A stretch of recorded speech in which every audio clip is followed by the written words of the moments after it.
Anda masih bersama kami pemirsa. Di penghujung batas akhirnya Google dan juga Meta CS akhirnya tunduk pada aturan setelah Kominfo mengancam akan mencabut izin dari Indonesia. Raksasa digital tersebut akhirnya terdaftar menjadi penyelenggara sistem elektronik atau PSE Kemenkominfo.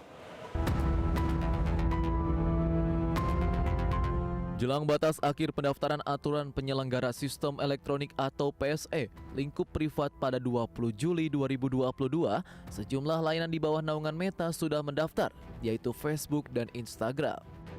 Seperti yang tertuang dalam laman pse.kominfo.go.id, Facebook dan Instagram berada di urutan teratas PSE asing yang telah terdaftar di Kominfo.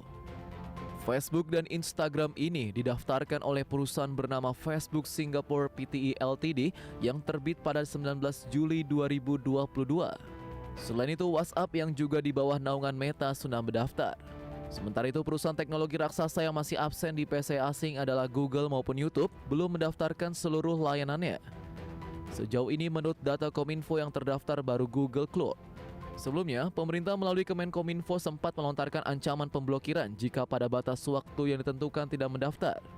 Pendaftaran aturan PSE telah diamanatkan dalam Peraturan Pemerintah Nomor 71 Tahun 2019 tentang penyelenggara sistem dan transaksi elektronik serta Peraturan Menteri Kominfo Nomor 5 Tahun 2020 tentang penyelenggara sistem elektronik lingkup private. Batas waktu pendaftaran PSE lingkup privat baik yang lokal maupun asing untuk mendaftarkan diri hingga 20 Juli 2022.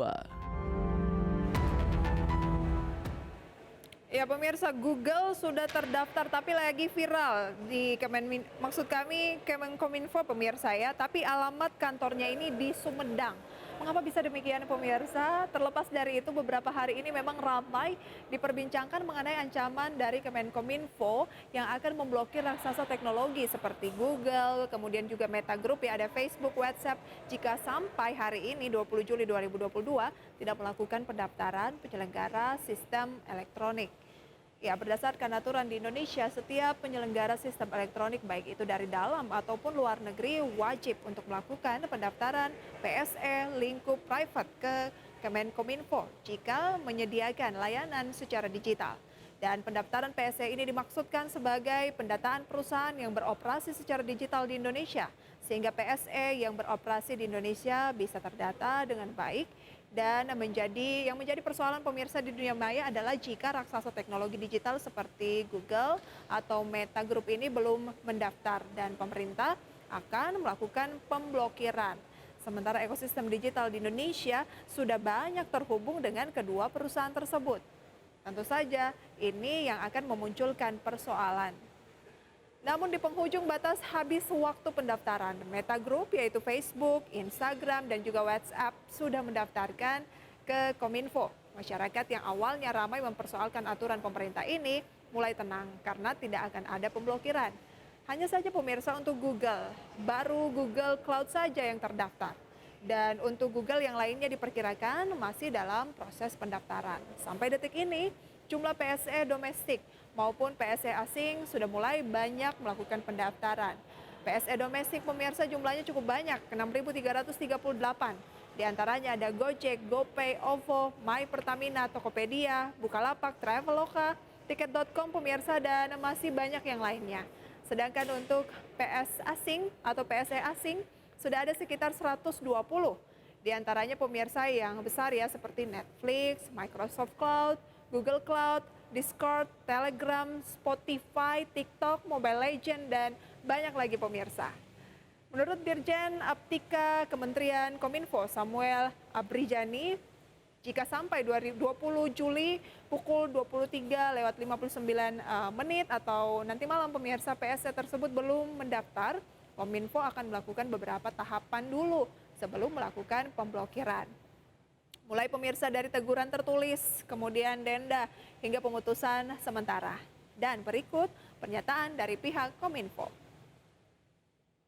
Tanggal 20 jam 23.59. Ya, 21-nya kita jam kerja kita langsung review Mas. Jadi mereka akan kena sanksi. Sanksinya kan tadi ada 3, dari sanksi teguran, tertulis, ada denda kalau memang PP-nya sudah siap, atau pemutusan sementara.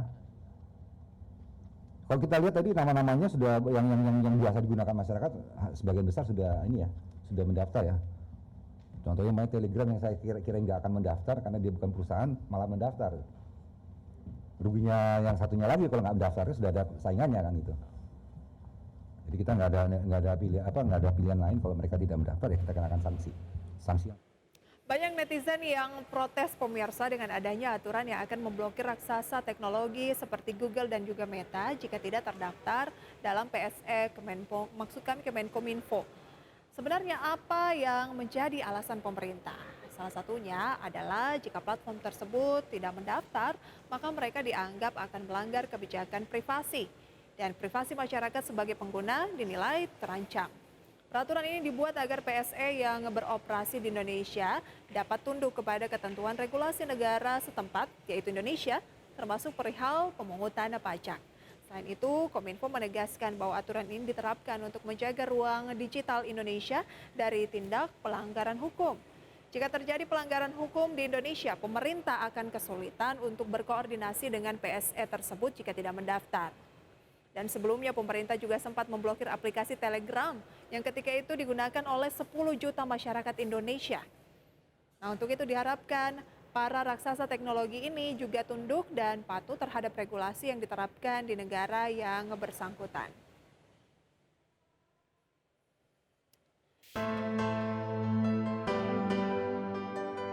Banyak netizen protes dengan adanya aturan yang akan memblokir raksasa teknologi seperti Google dan Meta jika tidak terdaftar dalam PSE Kemenkominfo. Apa sebenarnya yang menjadi alasan pemerintah? Salah satunya adalah jika platform tersebut tidak mendaftar, maka mereka dianggap akan melanggar kebijakan privasi dan privasi masyarakat sebagai pengguna akan terancam. Peraturan ini dibuat agar PSE yang beroperasi di Indonesia agar dapat tunduk kepada ketentuan regulasi negara setempat, termasuk perihal pemungutan pajak. Selain itu, Kominfo menegaskan bahwa aturan ini ditetapkan untuk menjaga ruang digital Indonesia dari tindak pelanggaran hukum. Jika terjadi pelanggaran hukum di Indonesia, pemerintah akan kesulitan untuk berkoordinasi dengan PSE tersebut. Sebelumnya pemerintah juga sempat memblokir aplikasi Telegram yang ketika itu digunakan oleh 10 juta masyarakat Indonesia. Diharapkan para raksasa teknologi ini juga tunduk dan patuh terhadap regulasi yang akan diterapkan di negara yang bersangkutan.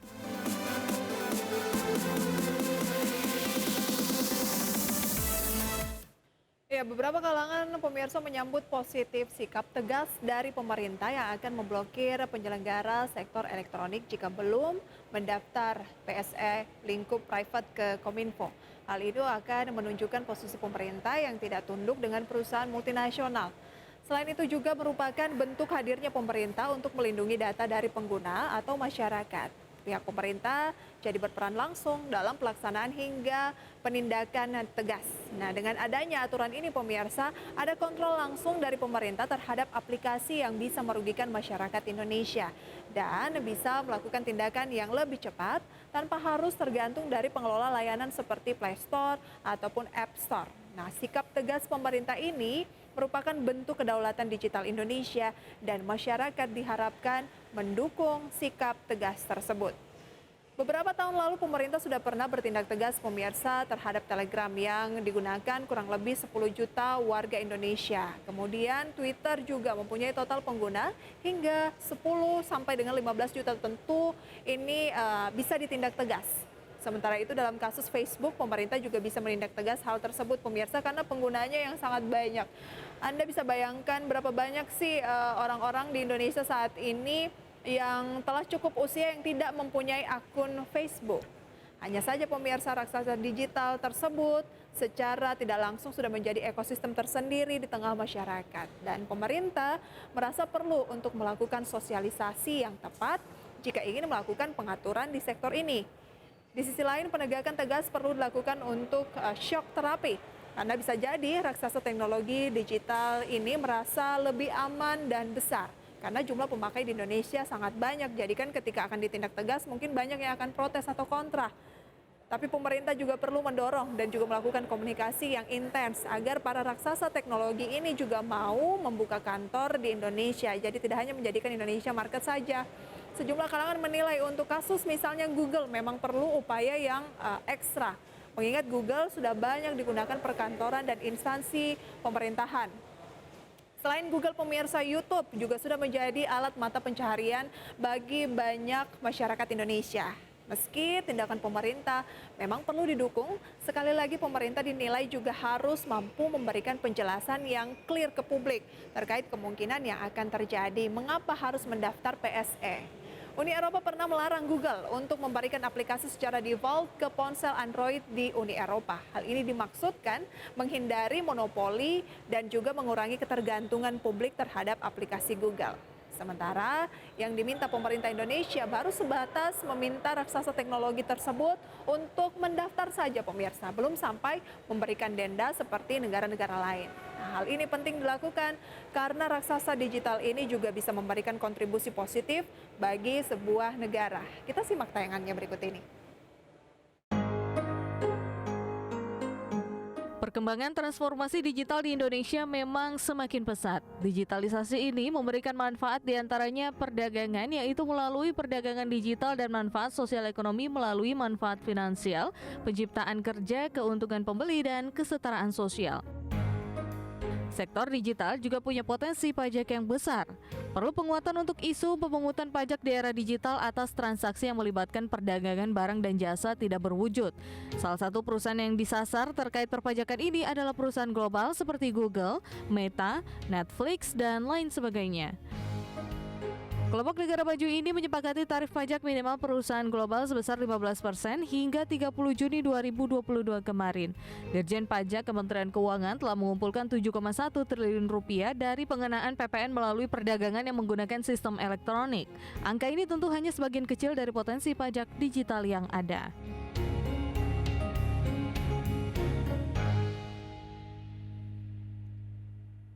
Ada hal yang menarik pemirsa yang baru saja cukup viral pada kondisi saat ini, di mana untuk Google pemirsa ya, dan situs-situs lain seperti WhatsApp, Gmail, Drive, dan yang lainnya pemirsa ini sudah melakukan pendaftaran tapi menggunakan layanan dalam bentuk seperti PT, kemudian CV, bahkan beberapa informasi menyebutkan Google terdaftar di Sumedang.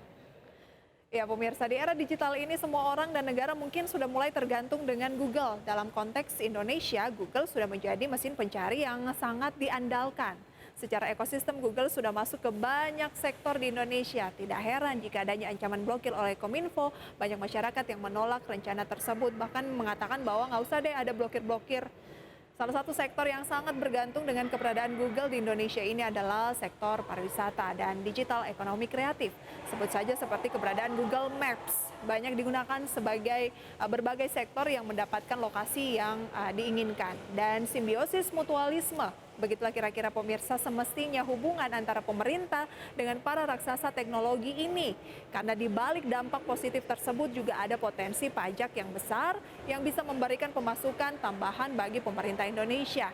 Dan pemerintah sendiri memperkirakan penerimaan pajak pertambahan nilai dari sektor digital, misalnya Google, Facebook, ini akan terus meningkat. Dan pengaturan pajak di sektor digital ini memang terus menjadi perhatian serius oleh pemerintah. Karena total konsumsi jasa dan barang tak berwujud dari luar negeri ini terus meningkat. Di tahun 2018 saja pemirsa angkanya mencapai 93 triliun rupiah. Di tahun 2025 nilai konsumsi diperkirakan akan melambung mencapai 277 triliun rupiah. Sehingga PPN yang didapatkan bisa mencapai 27 triliun rupiah. Itu akan hilang pemirsa jika ini tidak diatur. Belum lagi kondisi pandemi seperti beberapa tahun terakhir ini, ketergantungan masyarakat terhadap raksasa teknologi ini semakin menguat. Artinya dari sisi konsumsi diperkirakan juga akan terus mengalami peningkatan. Karena perusahaan tersebut beroperasi di wilayah sebuah negara, sudah semestinya juga mematuhi aturan yang berlaku di negara tersebut. Peringatan dari pemerintah Indonesia untuk mendaftarkan PSE ini murni bagian dari pengaturan kedaulatan digital Indonesia. Dan ini yang harus digarisbawahi pemirsa. Ya, mungkin Anda juga bertanya-tanya kenapa baru sekarang setelah sekian tahun perusahaan-perusahaan multinasional misalnya yang dinilai agak lamban untuk melakukan pendaftaran, masih cenderung sulit untuk dipajakin pemirsa, kenapa nggak diatur dari dulu? Nah ini juga yang menjadi pertanyaan untuk pemerintah. Tapi lebih baik terlambat daripada tidak sama sekali pemirsa ya, apalagi potensinya memang cukup besar.